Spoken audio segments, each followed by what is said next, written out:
everyone. My name is Erin Hovey Schaefer, and this is my friend Paige Peterson.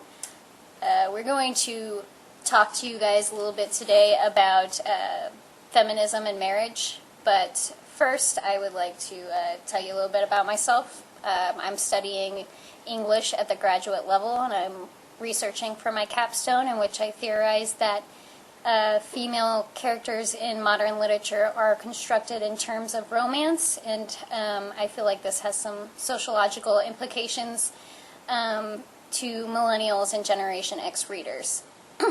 This is my friend Paige Peterson. Paige, Hello. tell us about yourself. Well, I'm not currently getting my master's, so I don't have much to contribute in that area. I got a bachelor's in psychology. I hang out with Erin a lot. I plan on getting my master's in social work so that I can help people break out of their social boundaries. Yeah. Sounds good. Sure. I would also like to mention that Paige has a special interest in psychoanalytic feminism. Yes. So, that's good. she's not the traditional type, so I thought that this discussion on marriage would be good, seeing as how I personally am married and I'm in a heterosexual relationship. I am not, and I'm in a heterosexual relationship, but not married, and don't have much interest in getting married anytime soon, or at all. Right, so we thought we'd discuss this because one of our peers posted, one of my peers posted on my discussion board that she asked if marriage was to blame for the romanticizing of modern women. And so I kind of wanted to just discuss marriage as a political institution and a social institution, and maybe even the effects of equal marriage, the ruling by the Supreme Court that we recently underwent, and its effects on the idea of marriage, traditional marriage, what marriage means today. So, Paige, why don't you just go ahead and give us your personal views on marriage? I feel like marriage is an outdated institution that was created so that men could essentially have ownership over women, and I'm sure most men don't actively marry women thinking that I want to own them. But that's why marriage was created. That's why it was invented. And I just don't feel the need to prove to the state or the government my love for another person when I just can prove it to them individually. Right. And as I've already mentioned, I am married. I did think a lot about the institution of marriage before I took the plunge. I was making sure I didn't feel socially pressured into getting married or pressured by my family. I wanted to make sure it was a decision I made on my own. And personally, I like to think of my own romance outside of romantic terms, just because it helps me see it more as a partnership or as a sociological benefit to living. I think it's wonderful to have a person who put down in writing that they would be with you forever and help you out through your hardest times. I'm a very codependent person, not to the extent where I can't function outside of outside of a relationship, but I like having somebody there, which leads me to wonder like what ideas on courting, on dating, on gender roles inside marriage are going to be affecting me. And recently I've been kind of feeling, not from my husband, but from outside influences, the pressure to conform to a certain wife stereotype. And this is something that I thought I wouldn't encounter because, You're you, and people know that. Yeah, and I just didn't think anybody still... I mean, I come from a very positive family, I have a very strong mother, I have a very strong grandmother, so I never really encountered a gendered tasks or an idea that there was a particular part I played in the home because of my gender. So, I mean, even as traditional as my family was, I come from a two-parent home. We're very loving. Actually, we're kind of assholes, but for the most part, we're loving assholes. Yeah. But, I mean, I did kind of grow up in a great home with great parents, and I never felt gendered until I got married, and it's almost like an identity crisis, thinking of yourself as in relation to another person. And then I kind of realized, I don't have to wholly understand myself in relation to Nick. He's just, and my husband is an aspect of my life, a very important aspect, a very loving, funny, goofy aspect of my life. But, it's not entirely who I am. I am not defined by my marital status in the same way I'm not defined by my gender or by the color of my skin or, any external factors like that. Yeah. That seems to make sense. I mean, I agree with almost everything you've said, and I feel like we're on the same level, except I feel like you could get all of that with Nick without having legally gotten married. And I've had people come to me with the argument that, well, there's a lot of legal benefits to getting married. I mean, the insurance, the power of attorney, if anything happens, the fact that you get to visit your loved one in the room, and I've thought about those, and I have thought that, that would be awful if I walked into a hospital and couldn't see Zane because I'm not married to him. But I don't know. The whole idea of it seems unnecessary. Like, I live with Zane now. I feel like I'm married to him now. Right. And I'll attest, when you do get married, nothing about your relationship changes. I mean, yeah, you are legally bound to them, and I'll admit that I did marry Nick right at the time. I kind of needed some insurance, That's not why I married him. Gold I digger. swear on my life. But, it did help me that I could, use his benefits, or, that in some way being married to me might benefit him, which kind of goes along with what I was saying about the partnership outside of the romantic aspect. Yeah, we're still romantic. We go on dates and all that stuff, but I mean, primarily we just, he's a. What am I trying to say here? Help me out. I feel like he's your support system. Right. And, like, it's understood that he will be your support system because you got married, and that's right. what is understood. We're there for each other, It's a good feeling. But, I mean, what... Okay, so I want to talk about traditional marriage. And I think what you were saying before with the man-made institution of exchanging women for land or for, whatever...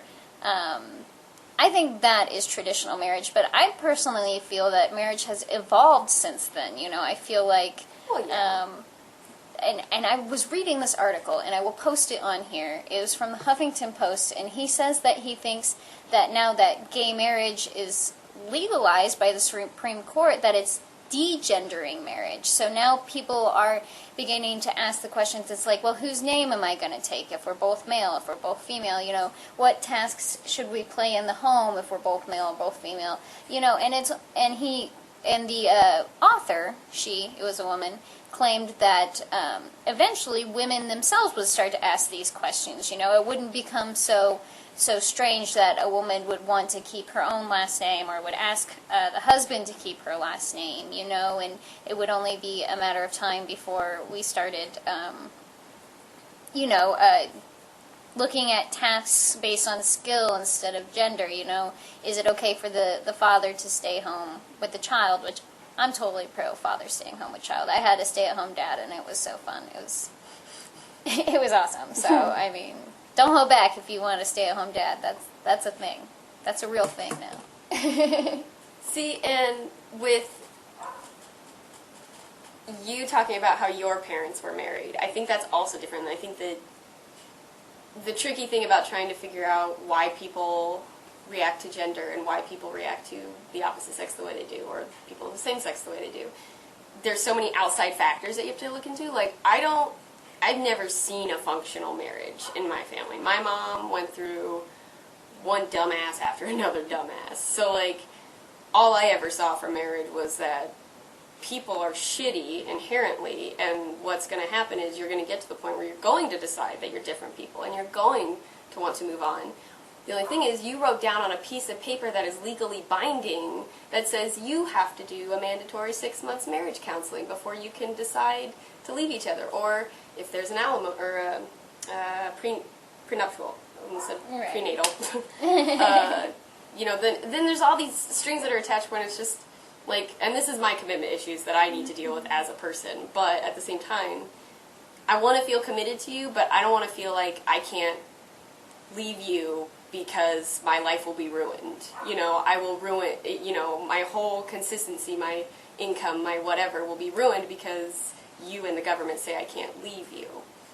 Right. Whereas I'd rather want to be in the relationship because I love you, not... Right, not because I'm legally obligated to be with you. Yes, I guess I can agree with that, and I have thought about it. I mean, there's just that kind of moment of truth where your hand's hovering over the signature line, and you're like, this is really, really happening.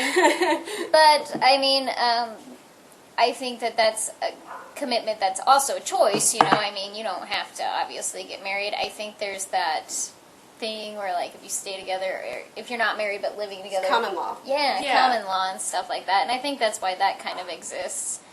And I mean, it's the expectation of marriage in a relationship too that I think plays not into my personal relationship. I mean, nobody can pressure me into doing anything because I'd be like, oh no, not today, friend. And I even got married, but I went down fighting. I was like, we're doing this my way. Nope. We're having 3 weddings. Everybody gets a pina colada at the wedding. Will be hammered. That's the way we're going to do things with this new Schaefer-Hovey family. Oh, gosh. I'm such a jerk. But anyway, you know, people feel pressured into it. It's like, I've been dating for so... And I see that a lot with some of my personal friends. I mean, I'm in my late 20s. My friends are in their late 20s. And they're ready for the next big thing, you know? And what's the next big thing socially is, oh, well, now you're probably going to get married. And it's like, that's suddenly on their radar. It's such a big deal. Like, I have friends who have been dating guys for, like, 4 months, and they're already talking about the wedding or talking about when they expect to be proposed to. I mean, my relationship kind of wasn't even really like that. I mean, me and Nick decided to get married while we were eating lunch on his lunch break. I mean, we just discussed it, and I mean, yeah, it was romantic and it was exciting, but there was no big display, there was no huge ring, you know, there was no showmanship. It was all just... people hanging out, having a good time. Yeah, it was just me and the man that I love deciding that we wanted to be together. I mean, legally. Legally. Very legally. But, I don't know. I think there's just so much friction between the idea of a marriage and the idea of a wedding, because I was actually researching for this discussion, and I was looking at Millennials' guides to marriage and stuff like that, and it was disturbing to see how many times the wedding was used in lieu of the marriage. So it was like one of the pros of marriage is, well, everybody loves cake, or the wedding will be fun, and it's like, yeah, weddings are fun, celebrations are great, but why are we considering the wedding as a major aspect of a marriage? And it's so annoying because that's how it is anymore, and people have taken... when we were doing our wedding, there's actually a marriage wedding loan you can take out. You can take out a loan specifically for a wedding, and I was like, who would do this thing? But then that's what it is, you know? People want that big wedding, and honestly, I know 3 couples who recently have gotten divorced, and none of them made it over 2 years. I mean, they had these huge weddings, it was this big deal, and now it's over. I knew this girl, and I went to her wedding. It was a big, beautiful, extravagant wedding. One of those things where I was like, this is going to cost more than 2 college degrees. Oh, my God. And he ended up leaving her a little over a year after they got married for his, like, secretary or something stereotypical and cliche like that. Oh, and so they're out all that money.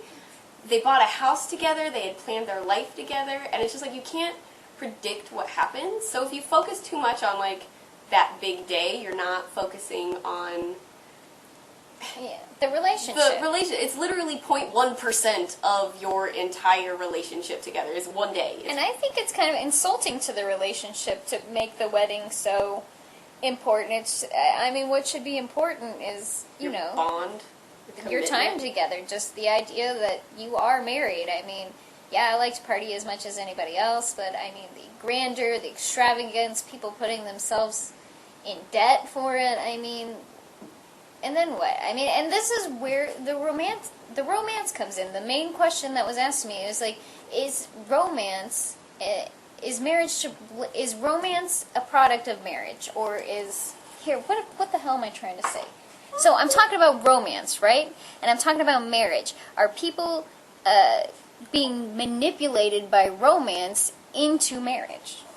And I think that the way we build up romances in our society for young females and males too, the importance of romance, every movie that stars a woman, every book about a woman is written in relation to a man, in relation to a relationship, an ending relationship, a beginning relationship, a desired relationship, a marriage, a relationship where you're not happy. Everything's about a relationship. And there's so much more to life than that. And really, I think it kind of disillusions people to the idea. It ends with marriage.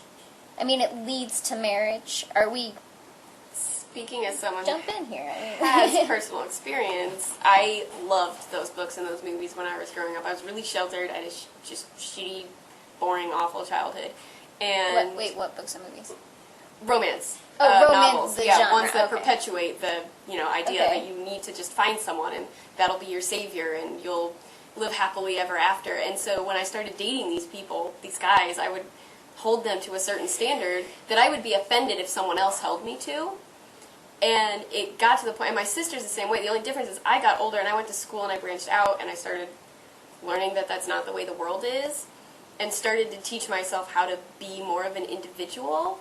And my sister stayed on that path, and she got married, and she had kids, and she's not fulfilling herself as a person. And I feel like you were talking earlier about how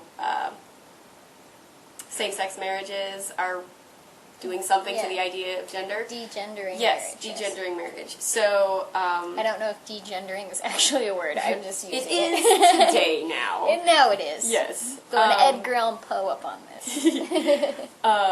But I was listening to a study when I was driving home from work on this lady on NPR was talking about how more and more women, like the age that we're getting married is later and later, because it used to be like 22 was an average age for us to get married, and 22, your life has barely started. Right. And nobody would want to marry me at 22. Right. I wouldn't want to marry me at 22. Yeah, you're such an asshole at 20. Everyone's an asshole in their early 20s. Like, you don't know anything yet. Yeah. And I feel like too many people start off at a young age where they feel like they have to have somebody else in order to feel complete. And that's one of the things that I personally have had an issue with. I'm really codependent. I don't like being alone. I don't know how to handle being alone. I'm a serial monogamist. I get out of one long relationship that isn't healthy and get into another one that I hope is going to be different, but then I hold them to the same standards as before. And like more and more with Zane and I, it's working now because I know now that I'm dissatisfied with them because I'm not satisfied with myself. So I feel like more marriages would be successful and less gendered if we just focused more on ourselves as people before we got married. Yes. And more women are doing that now. You have to know yourself before you know if you're ready to commit to somebody for that long. And I think that's a big thing that's not explored in media or in literature, is the fact that there is an entire you outside of your relationship, outside of the idea of you as a romantic, sexualized person. I mean, you could be a great hula hooper, or you could be a poet. I mean, not even just skills. I mean, just experiencing life, walking through the woods on a cold, sunny day. I mean, that's life, you know. And if you just build women in relation to men and in relation to romances, then you can't grow because you're just looking at it from one viewpoint, one vantage point. There's no... Right. And then if every woman is expected to act in the same way, in the same romantic way, then, I mean, that's not really living. It was kind of like we were saying earlier, we were talking about how being gendered or conceiving of yourself in terms of the binary kind of, you know, limits you to things that are so close in your reach, you know? I mean, my whole story, I was telling Paige earlier that I went to go buy deodorant, and men's deodorant was so much cheaper than women's, and I was standing over there like, what is this about? Of course I'm going to buy the men's deodorant. I mean, what makes it a men's deodorant except for the fact that it's marketed towards men, you know? And how many other little teeny tiny things am I just subconsciously just not giving myself or not letting myself experience because I think of myself only in terms of the feminine. I will say, speaking from a point of having taken classes about society and how people in groups handle each other and how they handle themselves.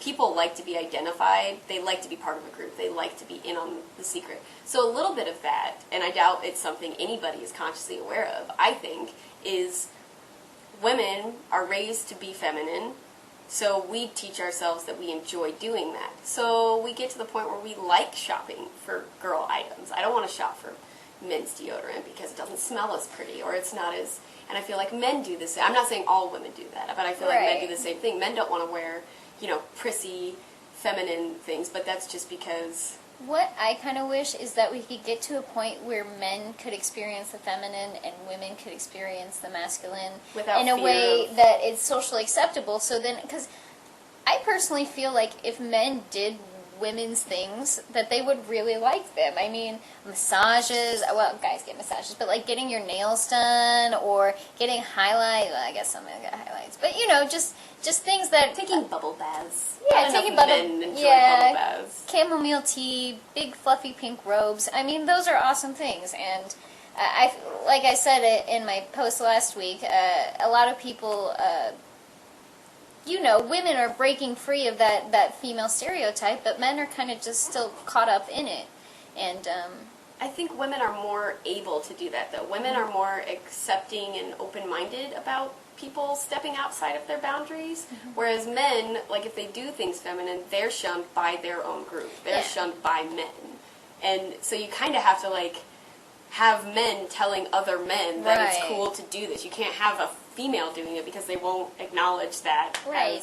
And I mean, it's got to start young. I mean, we got to degender. And I hate the idea that people think of degendering people as everything being like a nude flesh tone and they have a boy-girl haircut or you can't really tell what sex they are. That's not what I mean by that. What I mean is that they are free to wear a skirt, or they're free to wear slacks, or they're free to wear pink, or they're free to wear blue. If your son wants to play with Barbies and your girl wants to play with Tonka trucks. I mean, express yourself. I mean, wear what empowers you, what makes you feel like you're the most capable, the most comfortable, I don't think that's, there was some famous person, I'm not good with pop culture, gonna give you the heads up, who was making, a line of androgynous clothes or something, Kanye West, or... I'm not saying it's Kanye West. I don't know who it is, but somebody's making it. It was all just, flesh tones, real boring. They look like robots, and I was just like, no, I mean... Degendering should be a process of liberation instead of conformity, and I think just people think of it in the wrong terms. We got kind of away from the marriage thing. We kind of wandered away. Does marriage gender us? Yeah. So if we can degender ourselves, then I think marriage will follow. I mean, like Paige was saying, those traditional values that constituted the early ideas of marriage, I mean, they still exist in today's society. People think of it in those terms, but I think if more people just kind of get out of their box. Yeah, got out of their box and didn't act within stereotypical roles of gender. I mean, I make an active effort to identify myself outside of the terms related to wife, I mean, I'm not just a wife, I'm a teacher, I'm a writer, a friend. I'm a lot of things, but a mother to furry babies. And I have some pets. They're my little fur babies. You got a fur baby. We all got babies. We all got fur babies. The world is They're the only kind of babies anyone should have. Fur babies. Okay, so more of Paige's radical ideas on not having children or getting married or doing anything that's expected of you on a future episode of this show, which is yet to be named. Bye. Bye.